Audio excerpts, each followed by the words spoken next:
Hello students, welcome to today's session. With the hope that you all are doing good, let me begin today's class. बच्चों, शायद आपको याद होगा कि पिछले क्लास में हमने चैलेंजेस ऑफ नेशन बिल्डिंग के बारे में पढ़ा था. हमने उसका इंट्रोडक्टरी पार्ट पढ़ा. मैंने बताया था कि किस तरह से जब भारत आज़ाद हुआ उसके सामने कई ऐसी चुनौतियां थी जिसका सामना भारत को करना पड़ा. मोहम्मद अली जिन्ना जी के जो टू नेशन थियोरी था उसके बेसिस पर भारत और पाकिस्तान नाम के दो देश बना और उसी के आधार पर जितने भी मुस्लिम पॉपुलेशन थे भारत में ब्रिटिश इंडिया के दौरान, जितने भी मुस्लिम पॉपुलेशन थे उनको पाकिस्तान जाना पड़ा और जितने भी हिंदूज थे वो भारत में रह गए. अब प्रॉब्लम उनके साथ था जो नीदर हिंदू थे और ना मुसलमान, यानी कि बाकी जितने भी रिलीजियस कम्युनिटीज थे उनको ये पता नहीं था कि क्या वो भारत के अंग है या वो पाकिस्तान के. तो डिसीजन लेना था उनको कि whether they want to be in India और they want to be a part of Pakistan. ऐसे में जितने भी दूसरे कम्युनिटीज थे उन्होंने डिसीजन लिया and it was how India and Pakistan was made. आज के चैप्टर को हम आगे बढ़ाते हुए जिन टॉपिक्स पर आज हम चर्चा करेंगे वो आपके ब्लैक बोर्ड पर है, देख लीजिए. We will today discuss about the princely states, integration of princely states, the government's approach, that is how the government reacted against this, the instrument of accession, the meaning of instrument of accession, integration of Hyderabad, Junagadh, Manipur and Jammu and Kashmir, and the reorganization of states. So these are the topics that we'll be looking for today. We'll start with the princely states. जैसे मैंने बताया जितने भी दूसरे communities थे उनको ये मौका दिया गया या it was left to them, कहाँ जाना चाहते हैं, किसके साथ वो विलय करना चाहते थे, ऐसे में उनका डिवीजन हुआ. As I told you, there were 565 princely states during those period. जब अंग्रेज हम पर हुकूमत कर रहे थे तो ऐसे में प्रिंसली स्टेट्स भी थे जिनकी संख्या 565 थी. मैंने प्रिंसली स्टेट्स का डेफिनेशन आपको पहले ही बता दिया था. The states which were ruled by the prince और princes who had a control over that states internal affairs, लेकिन ब्रिटिश सुप्रीमेसी के अधीन. That means it was totally been coordinated by the British government, पर जो Prince और princess थे उनको अपने स्टेट के इंटरनल अफेयर्स को सॉल्व करने का या उसको चलाने का अधिकार दिया गया था. तो कहीं ना कहीं वो ब्रिटिश के मेहरबानी पर अपने अपने स्टेट्स पर हुकूमत कर रहे थे. जब भारत आजाद हुआ तो डिसीजन लेना था कि ये जो 565 प्रिंसली स्टेट्स थे ये किसके साथ विलय करेंगे, whether they will remain with India और they will join the territory of Pakistan. So ये डिसीजन लेना था वो 565 प्रिंसली स्टेट्स को, जो 565 प्रिंसली स्टेट्स थे उनको ये डिसीजन लेना था कि वो क्या करेंगे. Whenever the question was taken into consideration, जब ये प्रिंसली स्टेट से पूछा गया where they want to join, with whom they want to remain, उन्होंने पूरी तरह से पहले ये मना कर दिया कि हम अपना पावर किसी को देना नहीं चाहेंगे. We are not interested in integrating either with India और with Pakistan. They wanted to remain as such they are, मतलब वो अपनी स्वायत्तता, अपनी जो पावर है या अपना जो पोजीशन है वो किसी को देना नहीं चाहते थे. They wanted themselves to be the way they are. वो चाहते थे कि हमारा छोटा छोटा जो राज्य है वो बना रहे, वी शुड गेट ऑटोनॉमी. वो अपना सुप्रीम पावर वहां पर बनाए रखना चाहते थे and they want to control their own region. लेकिन जो इंडियन गवर्नमेंट था वो अपना जो कंट्री है या इंडियन यूनियन को अगेन छोटे छोटे पार्ट्स में बांटना नहीं चाहता था. India wanted to have a country which will be considered as one. एक बहुत बड़ा यूनियन वो फॉर्म करना चाहता था, ना कि छोटे छोटे डिवीजन में वो इसको बांटना चाहता था. यहां पर मैं एक नाम लेना चाहूंगी श्री वल्लभ भाई पटेल जी का. He is considered to be a person who was able to convince a large number of princely states, a large number of princes to join the Indian territory. उसने बड़े ही peaceful negotiation उनके साथ किया, उनको convince किया, उनको अपने साथ विलय करने के लिए उनको प्रोत्साहित किया। And by that time it is said that near about 222 princes they have agreed to be a part of union territory or Indian union. तो ऐसे में सर वल्लभ भाई पटेल जी का नाम बड़े ही शान से लिया जाता है, क्योंकि जो प्रॉब्लम्स उस समय भारत झेल रहा था, एक तो पार्टीशन का प्रॉब्लम, दूसरा कि जो उन्होंने डिसाइड किया था कि हम एक बनकर रहेंगे, एक हमारा सब कुछ होगा, एक हमारी पहचान होगी, उस पर खतरा मंडरा रहा था। एक तो प्रिंसली स्टेट्स का कोई डिसीजन लिया नहीं जा रहा था, दूसरा जो पार्टीशन का प्रॉब्लम था और इतने लोग जो विस्थापित हो रहे थे, ये बहुत बड़ी समस्या उस समय भारत के सामने थी। और ऐसे में इतने राजाओं को अपनी ओर खींचना या उनको अपने साथ विलय कराना अपने आप में बहुत बड़ी बात थी। और इसका पूरा जो श्रेय है, जो पूरा क्रेडिट है, हम देना चाहेंगे वल्लभ भाई पटेल जी को। तो डिसीजन लिया गया कि इतने सारे जो प्रिंसली स्टेट्स होंगे वो इंडियन यूनियन में ज्वाइन करेंगे। अब जो डेफिनेशन मैं आपको देना चाहूंगी वो है इंस्ट्रूमेंट ऑफ एसेशन का। जब भी एक प्रिंसली स्टेट भारत के साथ मर्ज करना चाहता है तो उनको एक डॉक्यूमेंट पर साइन करना होता है, that is called as instrument of accession. Instrument of accession का मतलब है it's a document which was signed by the princely states saying that they are willfully joining the Indian territory। तो ये एक डॉक्यूमेंट था जिसको साइन करना था, और साइन करने का मतलब है they are merging themselves with the Indian Union। जब हम बात करेंगे गवर्नमेंट की अप्रोच की, मैंने अभी बताया कि गवर्नमेंट जो था वो छोटे छोटे भागों में बंटना नहीं चाहता था, या अपने देश को छोटे छोटे अगेन प्रोविंसेस में या एडमिनिस्ट्रेटिव, जैसे ब्रिटिश ने किया था, अपने एडमिनिस्ट्रेटिव फायदे को देखते हुए उन्होंने भारत को छोटे छोटे भागों में डिवाइड करके रखा हुआ था। लेकिन इंडियन गवर्नमेंट और उस समय का इंटरिम गवर्नमेंट इस पर बिल्कुल सहमति नहीं दिखा रहा था। They do not want to keep a separate identity for a separate community, they wanted themselves to be considered as one। So इसके बेसिस में बहुत सारे प्रिंसली स्टेट्स को हमारे साथ क्या कर दिया गया, मर्ज कर दिया गया। अब इतने सारे स्टेट्स तो प्रिंसली स्टेट्स तो आसानी से हमारे साथ मर्ज हो गए, लेकिन प्रॉब्लम था किनका? प्रॉब्लम था हैदराबाद का, जूनागढ़ का, मणिपुर का और जम्मू एंड कश्मीर का। ये जो 4 प्रिंसली स्टेट्स थे, इनको हमारे साथ इंटीग्रेट करने में बहुत ज़्यादा परेशानियों का सामना करना पड़ा, क्योंकि ये जो 4 राजा थे वे अपने आप को किसी भी, ना तो पाकिस्तान के साथ और ना तो इंडियन यूनियन के साथ मर्ज करने में अपनी सहमति दिखा रहे थे। They do not want to merge themselves with the Indian union, rather they wanted to have their own identity, they wanted to have their own provinces, they wanted to have their own control over the state। तो शुरुआत करते हैं हम हैदराबाद से। हैदराबाद के जो ruler थे उनको क्या कहा जाता था? उनको कहा जाता था निजाम। As I told you in the last class, the ruler of Hyderabad was named as निजाम। और जो निजाम होते थे, कहते थे कि ये बहुत ज्यादा क्या होते थे, पावरफुल हुआ करते थे और बहुत ज्यादा रिच हुआ करते थे। लेकिन साथ ही इनका जो रूल हुआ करता था, it was not on the basis of what we can say, they were not they were rulers who do not want to look into the welfare of the people। वो एक दमनकारी रूलर हुआ करते थे जो लोगों को अपने इच्छा के अनुसार चलाना चाहते थे।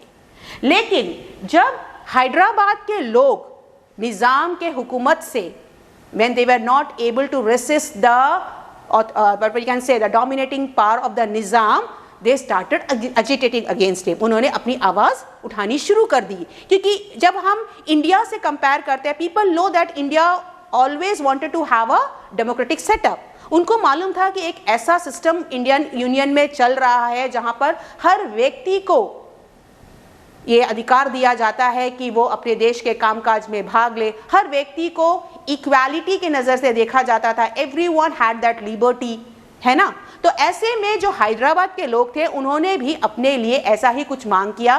दे said that we do not want to have a separate identity, rather we want to be a part of Indian territory. जब ये पॉपुलर स्ट्रगल हैदराबाद में शुरू हुआ तो वहाँ के निज़ाम जो थे उसने क्या किया, लोगों के बढ़ती हुई इच्छाओं को दबाने के लिए एक पैरामिलिट्री फोर्स, जिनको हमने कहा रजाकर्स, लास्ट क्लास में मैंने इसका डेफिनेशन दिया था आपको। रजाकर्स को क्या किया, एक पैरामिलिट्री फोर्स को लोगों की बढ़ती हुई इच्छा को दबाने के लिए भेजा। एक राजा ने अपने ही लोगों की इच्छाओं को दबाने के लिए एक पैरामिलिट्री फोर्स को भेजा। जब हम बात करते हैं रजाकर्स की, रजाकर ऐसे लोग हैं जिनके मन में कोई तरह की दया भावना नहीं होती है।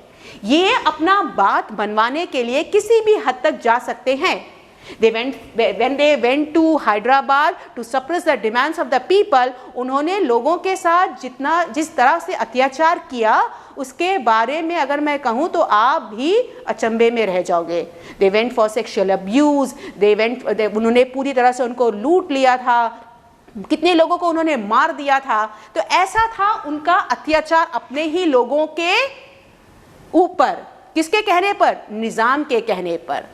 लेकिन जब ये रजाकर लोगों पर अपना अत्याचार कर रहे थे, the Indian government, the central government, they intervened, इन्होंने इस पर क्या किया, अपना हस्तक्षेप किया और उन्होंने रजाकर्स की बढ़ती हुई ताकत को वहीं पर रोक दिया। The Nizam was forced to surrender, Nizam के पास और कोई ऑप्शन नहीं था, निजाम ने सरेंडर कर दिया। और ऐसे में 1948 में हैदराबाद जो था, it joined the Indian union. तो इस तरह से हैदराबाद को इंडियन यूनियन के साथ 1948 में मर्ज कर दिया गया। So this is the story of Hyderabad. As I have read that Hyderabad को विलय कराने में हमें बहुत कठिनाइयों का सामना करना पड़ा। ऐसे ही एक प्रिंसली स्टेट था जिसका नाम है जूनागढ़। इसको जूनागढ़ या जूनागढ़ जैसे भी आप बोल सकते हो, प्रोनाउंस कर सकते हो। Junagadh was a princely state which was ruled by the Muslim Babi dynasty. यहाँ पर रूल कौन कर रहे थे, मुस्लिम बाबी डायनेस्टी।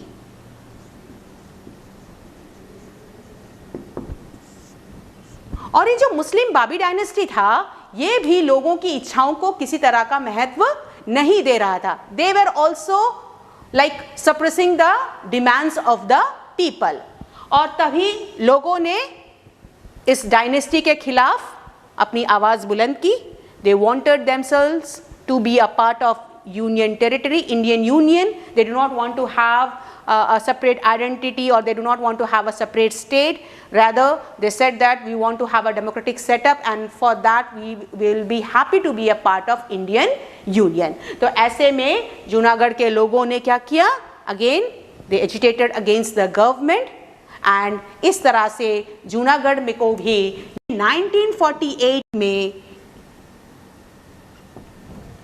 भारत के साथ विलय करवाया गया।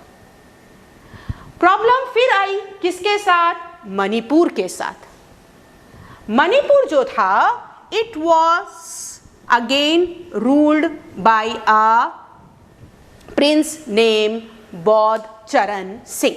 This was also a princely states being ruled by बौद्ध चरण सिंह। बौद्ध चरण सिंह जो थे वो भी अपना जो पावर है किसी और को देना नहीं चाहते। इट्स क्वाइट ऑब्वियस कि एक रूलर जो है, अगर वो इंडियन यूनियन के साथ अपना सहमति दिखाता है कि they want to be a part of Indian union, they have to give all their powers. और जब पावर्स को देने का मतलब है from tomorrow onwards they will be also a citizen like others are. वो भी एक कॉमन मैन की तरह ही रिकग्नाइज किया जाएगा, not like a prince or a princess. There will be no separate identity for him. तो ऐसे में मणिपुर के जो राजा थे बौद्ध चरण सिंह, उन्होंने भी अपनी असहमति दिखाई। उन्होंने भी कहा कि we do not want to be a part of Indian union, nor we want to join Pakistan. लेकिन एज यूजुअल लोगों ने उनके खिलाफ आवाज़ उठानी शुरू कर दी। They were not happy with the ruler. और जब लोगों ने उनके खिलाफ आवाज़ उठाई and they demanded for having a electoral form of government, they wanted to have democracy within the country. पहली बार कहते हैं भारत में universal adult franchise. Universal adult franchise का मतलब है कि every person who attain the age of 18 has the right to vote to elect that government. पहली बार भारत में ये मणिपुर में किया गया, and on the basis of this the country was made into a constitutional monarchy. The country was made into a constitutional monarchy.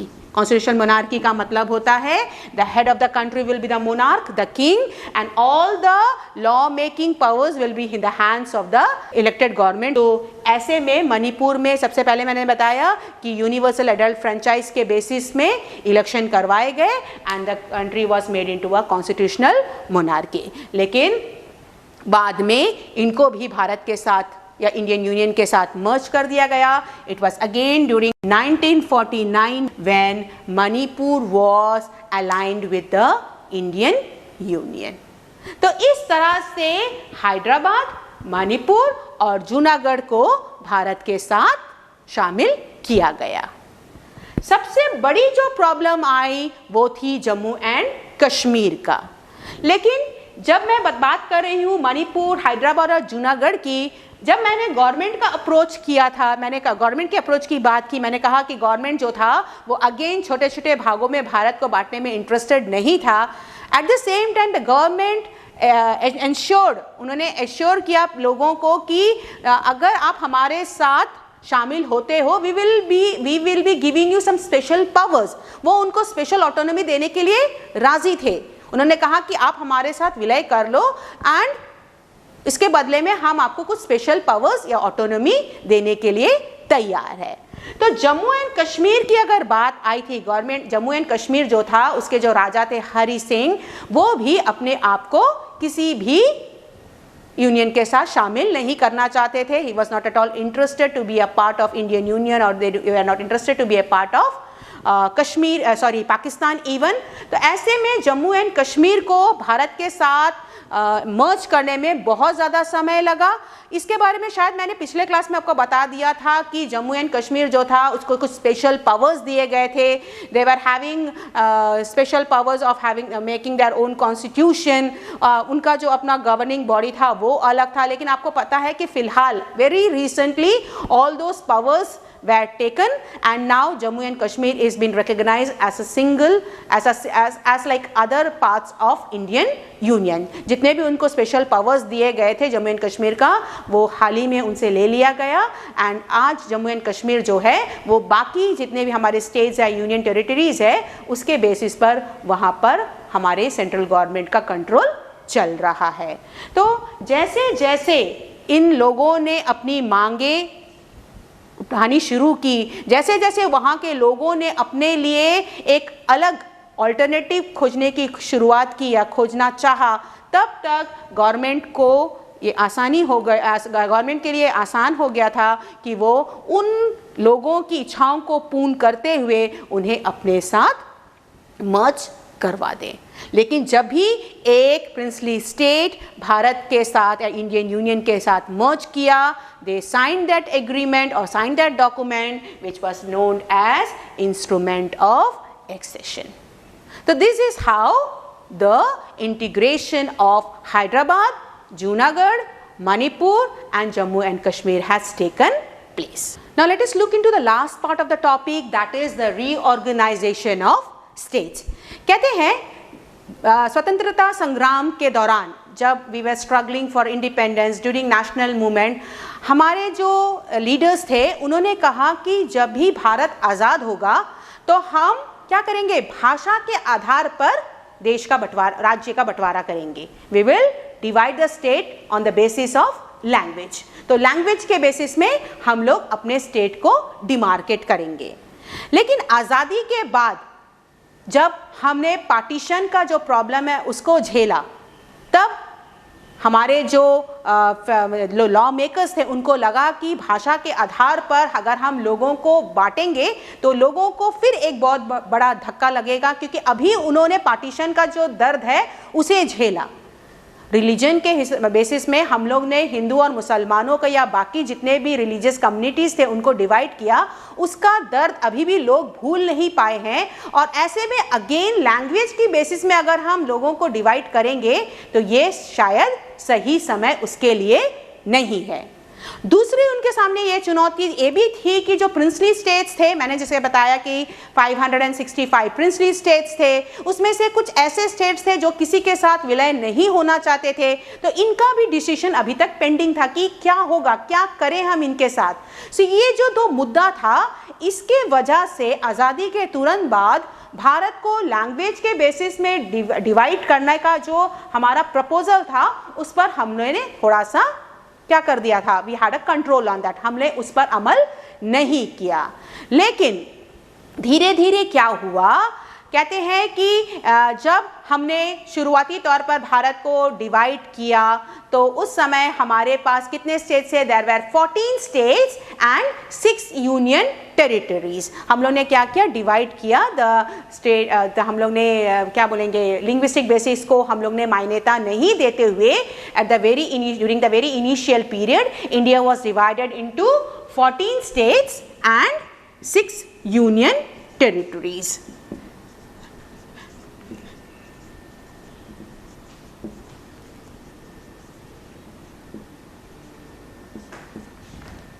Okay, लेकिन कहते हैं कि मद्रास जो था, द मद्रास प्रोविंस में there were people who were speaking Tamil, even it had population who spoke Telugu. वहाँ पे दो कम्युनिटी के लोग रहते थे या दो लैंग्वेज के लोग रहते थे, एक थे तमिलियंस और दूसरे थे तेलुगु भाषी लोग। प्रॉब्लम क्या था, ये तेलुगु भाषी जो लोग थे इन पर तमिल भाषा को जबरदस्ती क्या कर दिया जाता था, थोपा जा रहा था। Like the people of Andhra Pradesh were forced to follow Tamil और they were forced to what we can say follow the Tamil culture or to make Tamil as an official language, जिसके लिए आंध्र भाषी लोग बिल्कुल सहमत नहीं थे। तो ऐसे में वहाँ पर अपने लिए एक अलग राज्य बनाने की मांग उठी। उन्होंने कहा कि जैसे हमारे फ्रीडम फाइटर्स और नेशनल मूवमेंट के जितने भी लोग थे, जैसे उन्होंने कहा कि लैंग्वेज के बेसिस में भारत का विभाजन होगा, we want to have a separate states for Telugu speaking people. शुरुआती दौर में गवर्नमेंट ने इसको पूरी तरह से अनसुनी कर दी। Government was not interested to make one more state. As I told you, they were not interested to make India as they have decided that the country will be divided on linguistic principle. पर आज़ादी के बाद उन्होंने उस proposal को drop कर दिया था। They were not interested to divide India on the basis of linguistic principle. लेकिन जब इनकी मांग उठी तो गवर्नमेंट ने इस पर कोई अपना रिएक्शन नहीं दिखाया। ऐसे में वहाँ के एक कांग्रेस लीडर हुआ करते थे जिनका नाम आप जरूर याद रखिएगा, श्री पोट्टी श्रीरामुलु।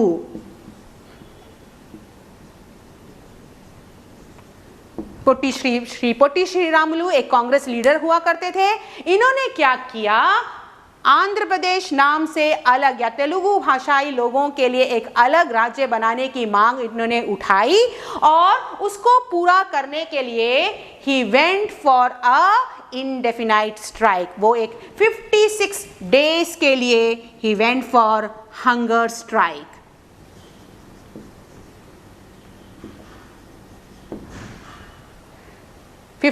days थे वे हंगर स्ट्राइक पर रहे और इसी दौरान उसकी मृत्यु हो गई। he died during this period।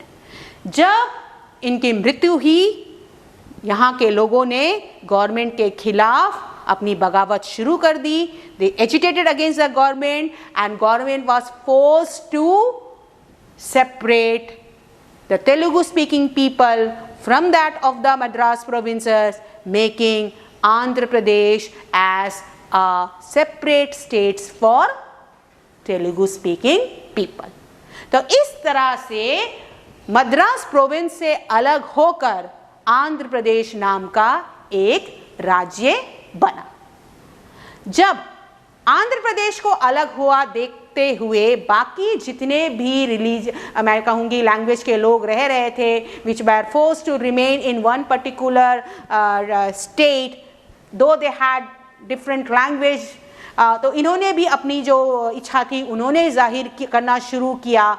And government जो था उनके पास और कोई अल्टरनेटिव नहीं था, तो ऐसे में गवर्नमेंट ने एक रीऑर्गेनाइजेशन कमेटी तैयार किया, जिस कमेटी का गठन हुआ 1953 में, the state reorganization committee. The State Reorganization Committee, which was formed in the year 1953, and this committee gave its report in the year 1956, और इनके रिपोर्ट के बेसिस में एक स्टेट रीऑर्गेनाइजेशन एक्ट बनाया गया, एक स्टेट रीऑर्गेनाइजेशन एक्ट बनाया गया, और स्टेट रीऑर्गेनाइजेशन एक्ट के बेसिस में यह तय किया गया कि India will be divided on the basis of linguistic. So language के बेसिस में स्टेट्स को फिर से रीऑर्गेनाइज किया जाए। और जब ये रीऑर्गेनाइजेशन हुआ, we had again we said we had 14 states and 6 union territories.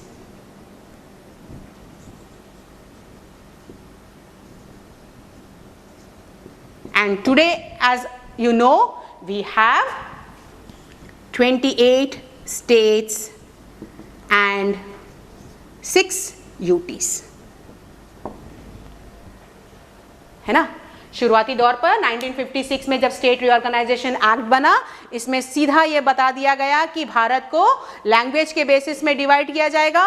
और शुरुआती दौर पर जब हम लोगों ने इसको डिवाइड किया, we had 14 states and 6 union territories. लेकिन जैसे मैंने कहा, मद्रास प्रोविंस से आंध्रा के लोग या तेलुगु भाषा के लोग अपने आप को अलग करना चाहते थे, इसी तरह से बड़े बड़े जितने भी प्रोविंस थे, अगर असम की बात कहूँ, आप त्रिपुरा, मिजोरम, अरुणाचल प्रदेश, कई लोग पहले एक साथ हुआ करते थे, लेकिन धीरे धीरे इन राज्यों को अलग कर दिया गया। और ऐसे में आज आपके पास 28 स्टेट्स है और 6 यूनियन टेरिटरीज है। तो इस तरह से स्टेट रीऑर्गेनाइजेशन एक्ट बनाया गया और भारत ने अपने आप को लैंग्वेज के प्रिंसिपल को अपनाते हुए अपने आप को डिवाइड किया। अगेन एक इशू ये भी था कि इनको लग रहा था कि जो हम यूनिटी इन डाइवर्सिटी, मैंने कहा ये हमारी सबसे बड़ी चैलेंज है, जिसके बारे में एक्चुअली हम यहाँ पे डिस्कस कर रहे थे, जो बहुत बड़ा चैलेंज है, इसको कैसे सॉल्व किया जाए। तो कई लोगों ने कहा कि लैंग्वेज के बेसिस में भारत को बांटना एक बहुत गलत डिसीजन है, कि इट्स नॉट नेसेसरी कि जितने भी हमारे यहाँ पर तमिल स्पीकिंग लोग हैं उतना ही हमारे पास मराठी स्पीकिंग लोग हो या पंजाबी स्पीकिंग लोग हो, मे बी कोई ज़्यादा हो या कोई कम हो। अगेन ऐसा ना हो कि जिनकी संख्या ज़्यादा है वो कम लोगों पर डोमिनेट करे। तो एक बहुत बड़ा असमंजस में लोग फंसे हुए थे कि क्या करें, ऐसा करना सही होगा कि नहीं। लेकिन अगर हम आज की परिस्थिति को देखें तो हम ये कह सकते हैं कि वो जो डिसीजन लिया गया कि भारत को लैंग्वेज के बेसिस में डिवाइड किया जाए, वो एक बहुत बढ़िया डिसीजन था, क्योंकि इसी के वजह से आज भारत को एक माना जाता है। हमारी कई विभिन्नताओं के कारण भी आज हम सब एक है और हमारी पहचान एक ही है कि हम सब भारतीय हैं। तो बच्चों, यही था हमारे इस चैप्टर में। अगर आप टेक्स्ट पढ़ोगे तो आपको बहुत कुछ और जानने को मिलेगा। अगर आपके पास कोई डाउट्स है तो आप क्लियर कर सकते हो। The chapter is very important. Rather आप इसको समझने की कोशिश करिए, इसको पढ़ के हमारे भारत के इतिहास को जानने की कोशिश करिए। और जो पहला चैलेंज था यूनिटी एंड डाइवर्सिटी को, हम लोग ने इस तरह से उसको सॉल्व किया। और जो बाकी जो दो बड़े चैलेंजेस है कि किस तरह से भारत को डेवलप किया जाए या किस तरह से हम भारत में डेमोक्रेसी को स्थापित कर सके, इसके बारे में अगले क्लास में हम चर्चा करेंगे। तब तक अपना ध्यान रखिए, फिर मिलेंगे।